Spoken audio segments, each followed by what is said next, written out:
वो लोग कहते हैं ना कि इंसान का घर छोटा हो कोई बात नहीं, इंसान का दिल बड़ा होना चाहिए। इंसान की जेब खाली हो कोई बात नहीं, इंसान के विचार बड़े होने चाहिए।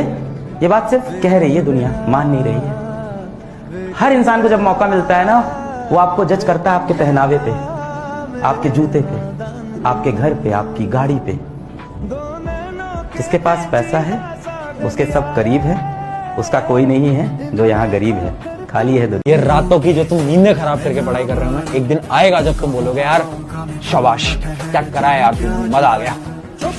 ठीक है, ये जंग किसी और से नहीं है, ये जंग है खुद को खुद से हराने की और इस दुनिया पे जीत पाने की।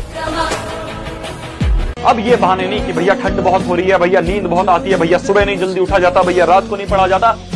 कौन सुन रहा है तुम्हारे बहाने? एग्जाम में नाम किसका आएगा, रिपोर्ट कार्ड में नाम किसका आएगा? तुम्हारा आएगा। मिठाई कौन बांटेगा? तुम बांटोगे। नंबर किसके चढ़ेंगे? तुम्हारे चढ़ेंगे। तो मेरे को क्या फर्क पड़ रहा है? नहीं पड़ रहा। सिर्फ तुम इकलौते हो जिसका नाम उस रिपोर्ट कार्ड पे चढ़ेगा और तुम्हें फर्क पड़ेगा। अब आपके पास समय नहीं है टाइम बर्बाद करने का, तो जो तुम्हारा अगर बाबू शोना अगर अभी चल रहा है ना, उसको तुम 3-4 महीने के लिए रोक सकते हो। मैंने लाइफ में हमेशा एक चीज सीखी है, जिस इंसान को रहना होता है तुम्हारे साथ तो तुम्हारा 4 महीने वेट कर सकता है और तुम उसे 4 महीने वेट कर सकते हो। लोग कहते हैं कि पढ़ लिख के राजा बनोगे, बकलोलवन को बोलिएगा कि ये डीएम है ना, डीएम डिस्ट्रिक्ट मजिस्ट्रेट, ये राजा ही है, समझा या? इसका नाम होता है कलेक्टर। दम लगा रहे हो ना, इस साल ऐसा स्कोर आना चाहिए कि आसपास वाले लोग देख के डर जाए कि भाई साहब क्या स्कोर लेके आया है। मैं हमेशा बोलता हूँ कम पढ़कर भी जो बच्चा अच्छा स्कोर लेके आए उसे एक लेजेंड कहते हैं, और तुम एक लेजेंड हो, ला सकते हो। अपने पे विश्वास रखो। क्या प्लान है 2025 का? खुश रहना है, खूब मेहनत करनी है, फोकस करना है, पेरेंट्स के सपने पूरे करने हैं, एक्सरसाइज करनी है, पानी पीना है, अच्छे दोस्त बनाने हैं, कभी एक्सक्यूजेस नहीं देने, किसी भी गोल के ऊपर क्विट नहीं करना। और हाँ, 2025 को अपनी जिंदगी का सबसे तगड़ा साल बनाना है। रेडी हो? आप इलाहाबाद के नहीं मालूम पड़ते मुझे? कैसे? इलाहाबाद के नहीं मालूम पड़ते? सोनभद्र से। सोनभद्र से पहचान जाता हूँ मैं इलाहाबादियों को। इतनी प्यार से बात ही नहीं करते हैं। जलवा है हमारा। जब कोई आपसे पूछने वाला नहीं है कि आप पढ़ रहे हैं कि नहीं पढ़ रहे हैं, जब आपके पिताजी के पास सिर्फ पैसा देने का सामर्थ्य है लेकिन शायद ये पूछने का साहस नहीं है कि आप कर क्या रहे हैं, शायद आपकी मां उतनी विद्वान नहीं है कि वो आपसे पूछ पाए क्या पढ़ क्या रहे हैं, और जब कोई पूछने वाला नहीं होता तब आदमी क्या कर रहा है ये डिसाइड करेगा वो आदमी कितना बड़ा बनेगा। भैया पूछे, बॉस की उपस्थिति में तो एक नालायक एम्प्लॉय भी काम करता है, लेकिन जो एम्प्लॉय बॉस के ना होने पे भी ईमानदारी से मेहनत करे, एक दिन बॉस भी वही बनता है साहब। राइट? हाँ, ये याद रखिएगा, बॉस भी।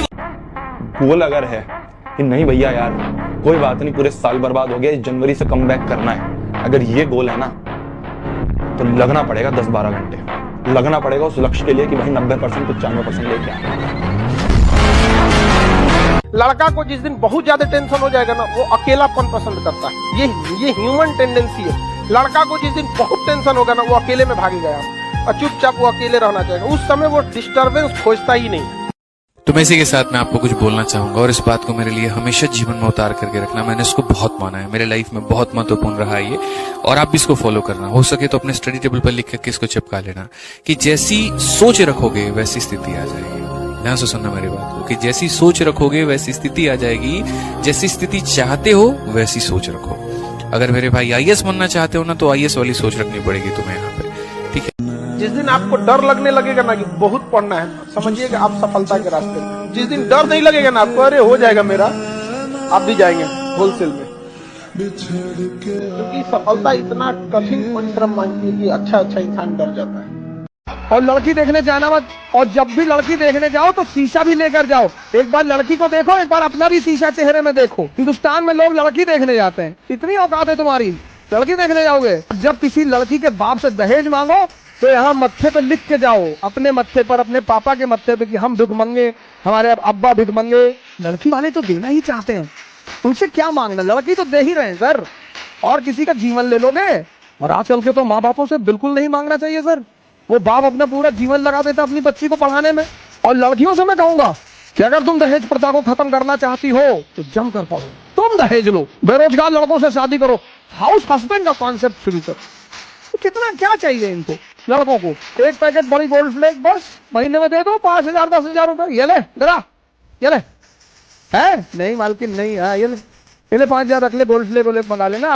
मस्त रहो। ए, गलत करो मत तो गलत सहो मत, फिर तुम्हारा कोई बाल बांका नहीं कर सकता। ऐसे बिल्कुल मस्त रहो कि शरण में हो, और जो दुख सुख आवे उसे भोगना सीखो। अगर तू ठान ले तो हर चीज पॉसिबल है, ठीक है। शर्त क्या रहेगी? पहली चीज है सब चीज छोड़नी पड़ेगी, उस डिल्यूजन से, उस एक इमेजिनरी वर्ल्ड जहां पे तेरी शादी ब्याह चल रही है, त्योहार चल रहे हैं, वहां से हट जा। अब क्या है ना, अब रगड़ने वाला टाइम आ चुका है इंडस्ट्री के लोगों से पूरी। मतलब अगर तुम ये समझते हो कि तुम बहुत मुश्किलों से जूझ रहे हो तो तुमसे बड़ा बेवकूफ कोई नहीं।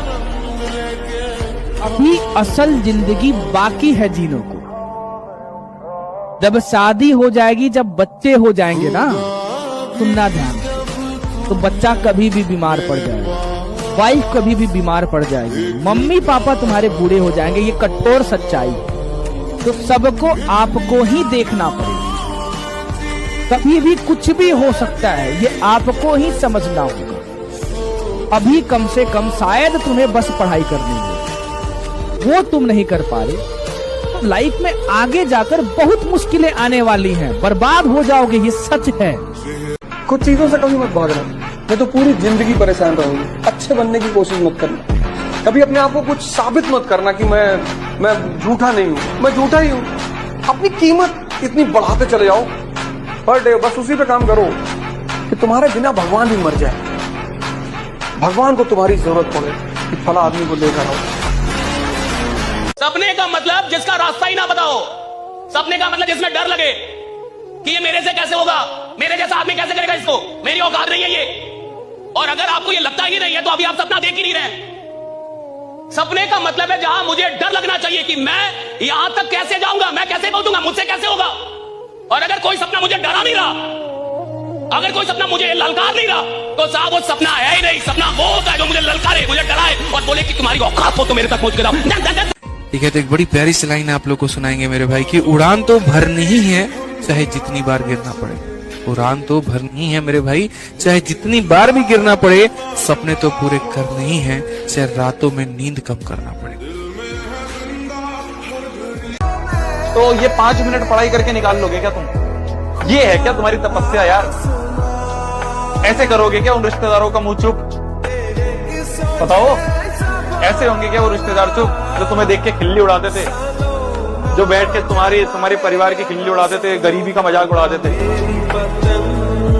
आप बड़े किस्मत वाले हो कि भगवान ने आपको ऐसे घर में पैदा किया है कि आपको अभी भी खाना मिलता है, पहनने को कपड़े मिलते हैं, कम से कम साइकिल, बाइक, स्कूटी पापा के पास है। जीवन में जब भी इस तरह का ख्याल आपके मन में आए ना कि यार भगवान ने मुझे बहुत कम दिया है, मेरा ही इतना बुरा क्यों हो रहा है, थोड़ा निकलिए घर के बाहर साहबा। आपको अगर कंसिस्टेंट रहना है तो वो काम करो जो कि आपका मन आपको करने के लिए नहीं कह रहा। मतलब आपका दिमाग बोल रहा है कि यार थोड़ी देर और सो लेते हैं, उठ जाओ, मत सो। आपका दिमाग बोलता है कि यार थोड़ी देर खेलने चले जाते हैं, नहीं अभी पढ़ना है। आपका दिमाग कह रहा है यार थोड़ी देर फोन चला लेते हैं, नहीं चलाना फोन, अभी पढ़ाई करनी है। आपका दिमाग कहता है कि यार कल सुबह तो ना लेट उठेंगे, नहीं जल्दी उठना है। जो आपका दिमाग कहे। सीधा और कमजोर में बड़ा फर्क होता है। सीधा मतलब वो आदमी जो किसी को कभी भी उठा पटक दे लेकिन नहीं पटक रहा है। जब हम घर पे रहते हैं तो हम बाहर जाने का सोचते हैं, जब हम लोग बाहर रहने लगते हैं तो हम बड़ा होने का सोचते हैं। अगर आप इस लूप को देखोगे ना तो इंसान वहीं पहुंचता है जहां से वो शुरुआत करता है। जब घर पे थे तो ये सोचते थे कि बाहर जाएंगे तो जिंदगी बहुत खूबसूरत हो। जब बाहर निकले तो सोचे कि पैसे बहुत कमा लेंगे तो जिंदगी बहुत खूबसूरत हो। पर इस चीज की लालच में शायद हम खुद को भूल जाते हैं कि हमारी खुशी कहाँ थी। जो इंसान बहुत कमा लेता है, जो इंसान बाहर रह लेता है, उसे समझ में आता है कि शायद वो खुशी घर पर ही थी, अपनों के बीच में ही थी। तो आप लाइफ में किसी भी फील्ड में जाओगे ना तो आपको कोई भी चीज पर्याप्त नहीं लगेगी। हर चीज की शुरुआत उस जीरो पर ही है जहां से आपने शुरुआत की। अपने पेरेंट्स के बीच में रह के ही वो आपको खुशी मिलेगी। बाहर खुशी ढूंढोगे तो शायद कभी ना मिले, घर पे खुशी ढूंढोगे तो शायद उससे ज्यादा मिले। तो आपका जो ग्राउंड लेवल है